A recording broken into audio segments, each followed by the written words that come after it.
Heboh kasus pengantin pesanan. Perempuan WNI dinikahkan paksa dengan pria Cina, 9 orang ditangkap. Heboh kasus tindak pidana perdagangan orang, TPPO, berupa mail order bride atau pengantin pesanan. Korbannya adalah perempuan warga negara Indonesia, WNI, untuk dinikahkan dengan pria asal Cina. Korbannya bahkan ada yang masih di bawah umur.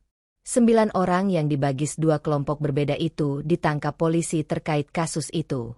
Kelompok pertama terdiri atas H alias C, 36, dan N alias A, 56, yang ditangkap di Bandara Soekarno-Hatta, Kota Tangerang, Selasa, 10 November 2024. Kelompok kedua mencakup MW alias M, 28, LA, 31, Y alias I, 44, BHS alias B, 34, NH, 60, AS alias E, 31, dan RW alias CL, 34. Mereka ditangkap di berbagai lokasi pada Oktober 2024. 2 kelompok ini memiliki tempat penampungan di wilayah Cengkareng, Jakarta Barat, dan Pejaten Barat, Jakarta Selatan. Dari 2 lokasi tersebut, polisi mengamankan 4 korban warga negara Indonesia, WNI, berjenis kelamin perempuan, salah satunya masih di bawah umur. Para korban berasal dari Jawa Barat dan Kalimantan Barat, kata Direktur Reserse Kriminal Umum Polda Metro Jaya Komisaris Besar, Pol. Wira Satya Triputra. Ia berujar, para tersangka mengambil keuntungan besar dari bisnis jahat ini.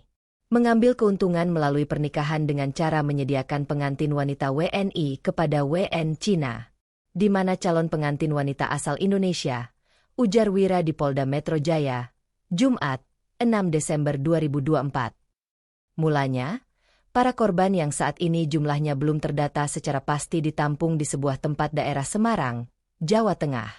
Namun, tempat penampungan para korban ini beralih ke kawasan Pejaten, Jakarta Selatan, dan Cengkareng, Jakarta Barat. Pada proses pengembangan, rupanya terdapat pihak yang membantu proses pemalsuan identitas korban berinisial M yang masih di bawah umur. Pemalsuan identitas menjadikan korban dari di bawah umur menjadi dewasa, pungkas dia. Para tersangka dikenakan pasal 4 atau pasal 6 yungto pasal 10 Undang-Undang Nomor 21 Tahun 2007 tentang tindak pidana perdagangan orang, TPPO, dengan ancaman pidana penjara paling lama 15 tahun. Polisi mengungkapkan bahwa korban praktik mail order bride atau pengantin pesanan terikat pada sebuah perjanjian yang dibuat oleh para tersangka. Di Reskrimum Polda Metro Jaya Kombes Wira Satya Triputra menyatakan bahwa isi perjanjian tersebut ditulis dalam bahasa asing, sehingga banyak korban tidak memahami isinya. Isi dari perjanjian itu pada intinya adalah menikahkan korban dengan pria asing, ujar Wira Satya Triputra di Polda Metro Jaya, Jumat, 6 Desember 2024. Praktik pengantin pesanan bermula ketika tersangka MW dan LA, yang sudah saling mengenal sejak bekerja sebagai tenaga kerja wanita, TKW, di Cina pada 2018, mulai menjalankan aksinya. Pada Maret 2023, LA berkenalan dengan korban V, 22, melalui Facebook. Pertemanan itu berlanjut hingga komunikasi berpindah ke WhatsApp.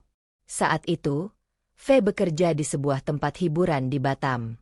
Beberapa bulan kemudian, MW yang tinggal di Cina bersama suaminya diminta oleh tetangganya, ZJ, untuk mencarikan seorang istri asal Indonesia. MW lalu meminta LA mencarikan wanita Indonesia untuk dinikahkan dengan ZJ, dengan imbalan 5 juta rupiah. LA kemudian menawarkan V melalui WhatsApp, membujuknya untuk menikah dengan pria Cina. Setelah V setuju, komunikasi antara korban dan ZJ dilanjutkan melalui aplikasi WeChat selama 3 bulan. ZJ kemudian melamar V, dengan mahar 60 juta rupiah yang disetujui MW. MW mengirim uang 1,3 juta rupiah kepada LA untuk membeli tiket bagi V guna mempermudah pengurusan dokumen. Selain V, LA dan MW juga saling menawarkan korban lain untuk dijadikan pengantin. Tersangka Y, yang tinggal bersama LA, membantu mencarikan korban lain, yakni MN, 16. Namun, MN awalnya hanya ingin berpacaran sebelum menikah. Pada Juli 2024, MN tiba di Jakarta dan tinggal di tempat yang sama dengan V. Tersangka MW meminta La mengumpulkan dokumen MN untuk pengurusan surat. Saat itu, MN masih di bawah umur. BHS dan NH membantu mengurus visa untuk V agar bisa menikah dengan ZJ di Cina, tetapi upaya tersebut gagal 2 kali. Para tersangka juga memalsukan dokumen MN, seperti surat keterangan lahir dan ijazah, untuk menyembunyikan statusnya yang masih di bawah umur. Setelah dokumen selesai, MW dan ZJ bertolak dari Cina ke Indonesia untuk bertemu V dan menikah secara siri. Sesampainya di Indonesia, MW menemui V dan MN di tempat penampungan, sedangkan ZJ menginap di hotel. Di hari yang sama, polisi menangkap para tersangka, termasuk MW, La, dan Y, serta saksi ZJ. KTP dan KKMN yang telah dipalsukan dengan nama inisial MC juga berhasil disita. Pada 11 Oktober 2024, polisi menangkap BHS dan NH. Kemudian pada 30 Oktober, AS dan RW juga ditangkap, ujar Wira.